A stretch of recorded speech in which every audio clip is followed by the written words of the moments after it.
d'un lutteur géorgien qui se bat sur plusieurs fronts. Oui, il s'appelle Tengiz Dalakishvili, il a 25 ans, il est arrivé en France il y a 7 ans, a appris notre langue et entraîne depuis 4 ans les licenciés du club athlétique nantais. Complexe sportif de la Turbantière à Nantes. Comme chaque soir ou presque, une cinquantaine de passionnés de lutte viennent progresser au contact de Tengiz Dalakishvili. Le jeune entraîneur, menacé d'expulsion, reste très visible malgré son obligation de quitter le territoire français. Grosse vingtaine de licenciés à plus de 130 lutteurs aujourd'hui, tous unanimes sur ses qualités.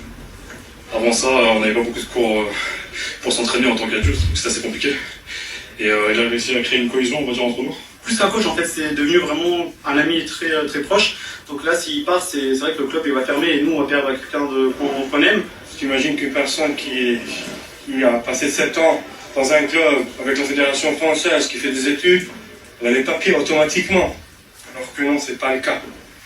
Et c'est ça qui est assez... C'est mon petite église orthodoxe. Depuis. Bonsoir. Alors on va aller manger la galette. Ça a l'air appétissant. Je vais rester à couper. Propriétaire des lieux, André connaît parfaitement son locataire depuis 4 ans et quand on lui parle de manque d'intégration, le ton monte rapidement. Que tes projets se réalisent. Merci beaucoup.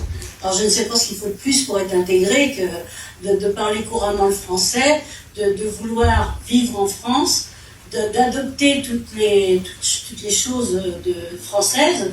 On en accepte d'autres qui sont certainement moins intéressants et qui font des bêtises, alors que lui c'est un garçon sérieux. Même pendant les entraînements, ils prennent des valeurs essentielles à la France, comme la laïcité, ils prennent ça tout le temps.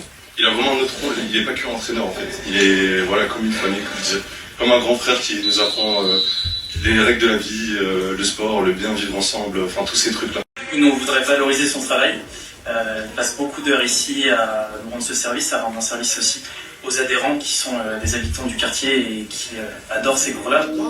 Au club, son contrat de travail est prêt depuis plusieurs semaines. Si Tengiz Dalakishvili est habitué à lutter depuis des années et à rebondir après chaque coup dur, il est temps que la préfecture et les collectivités lui apportent l'aide dont il a vraiment besoin.